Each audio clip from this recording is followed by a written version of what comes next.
Hello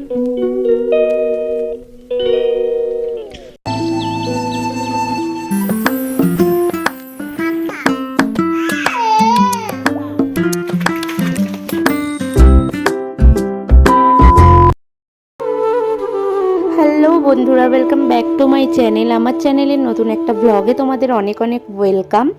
তোমরা সবাই কেমন আছো? আশা করছি সবাই খুব ভালো আছো, আমরাও খুব ভালো আছি। আজকে সকাল থেকেই প্রচণ্ড কড়া রোদ আর বিভৎস গরম দিয়েছে। সকালবেলা উঠে ঘরের সমস্ত কাজ করে নিয়ে ব্রেকফাস্ট বানালাম। ব্রেকফাস্টে ছিল লুচি আর ছোলার ডাল। তারপরে না চাইতেই সকাল সকাল মিষ্টি মিষ্টি হামি আর অনেকটা আদর পেলাম। এইদিকে দুষ্টুটার কাণ্ড দেখো, কি হারে বদমাইশি করছে। এমনি সোনার ঠান্ডা লেগেছে, তার মধ্যে আবার বৃষ্টির জল খাচ্ছে। আর এদিকে মামামের দিদি ভাই আর দাদা ভাইরা আসলো মামামের সাথে খেলতে। ওদের মোটামুটি স্কুল টিউশন ছুটি থাকলেই ওরা আসে সোনার সাথে খেলতে। আর মাম্মামও খুব খুশি হয় ওদের সাথে খেলে। তারপরে সবাই মিলে আবার ছাদে চলে আসলাম। অ্যাকচুয়ালি যখনই সময় পাই তখনই আসি, শুধু বৃষ্টি বা খুব রোদ হলেই আসি না। মাম্মামও খুব খুশি হয় ছাদে এসে। আর ওই দিক থেকে দেখো, মেঘের একটু আড়াল থেকে পাহাড়টা কি সুন্দরভাবে দেখা যাচ্ছে। মনে হচ্ছে যেন পাহাড়ের গায়ে মেঘগুলো চাদরের মতন ঢেকে আছে। আর মাম্মামকে দেখো, সবাই চলে যাওয়ার পরও নিজের মতো করেই খেলছে। সারাদিন আমার মাম্মামের এভাবেই সময় কাটে। সারাদিন ওর খেলার সঙ্গী মানে একমাত্র আমিই থাকি। আর ছুটির দিনে পুচকিগুলো আসলেও খুব আনন্দ পায়। দেখো শুধু দুষ্টুমিটা দেখো, দুষ্টুমি যে কত ধরনের হয় মাম্মামকে দেখে শিখতে হবে। এক মিনিটও বিশ্রামের নাম নেই। আর এই এক সমস্যা খাওয়া নিয়ে, কিছুতেই খেতে চায় না, খাওয়া দেখলেই কান্না।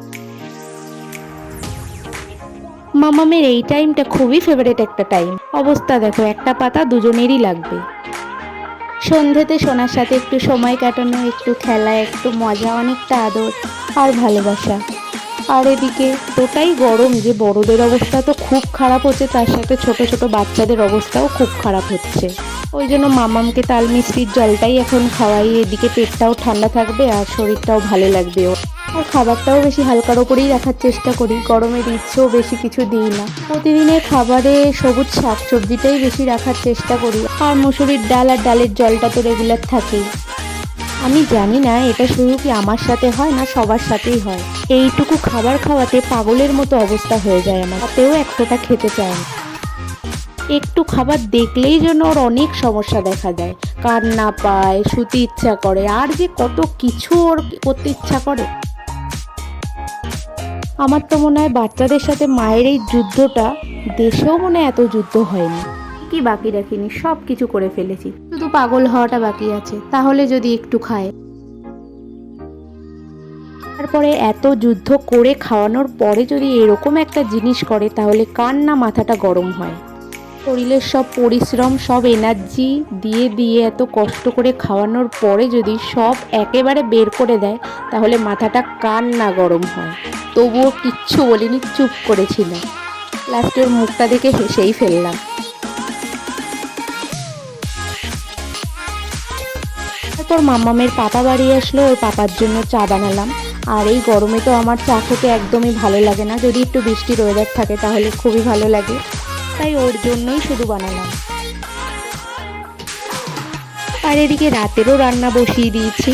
এই গরমে বেশি কিছু রান্না করছি না, রুটি আর সবজি। এদিকে কড়াইতে তেল দিয়ে আলুটা ভাজতে বসিয়ে দিয়েছি। আর এদিকে আমার অবস্থা দেখো, ঘেমে পুরো একাকার। আমার তরকারিটাও হয়ে গেছে আর ওদিকে আটাটাও মাখা হয়ে গেছে। এবার শুধু রুটিটা বানালেই হয়ে যাবে। ওদিকে বেসিনেও একটু বাসন ছিল, তাই ভাবলাম মেজে নিই, তাহলে হাতের কাজটাও এগিয়ে যাবে। তারপর তো সকালের জন্য সবজিটাও কাটা বাকি আছে, আর মাম্মামের জন্যও খাবারটা তো বসাতে হবে। প্রতিদিনই রান্না বসাতে একটু দেরি হয়ে যায়, কারণ মাম্মামের পাপা আসার পরে মাম্মামকে ধরবে, তারপরে আমাকে রান্নাটা বসাতে হয়। তো আজকের ভিডিওটা তোমাদের কেমন লাগলো? যদি ভালো লেগে থাকে like, comment, share and subscribe করে দিও। তোমাদের একটা লাইক আমাকে ভিডিও বানাতে অনেকটাই মোটিভেট করবে, তো প্লিজ সবাই একটু পাশে থেকো আমার। কি দেখবে? হাম্বা দেখবে? আচ্ছা ঠিক আছে, আবার কক দেখতে হবে। Tata, bye, thanks for watching.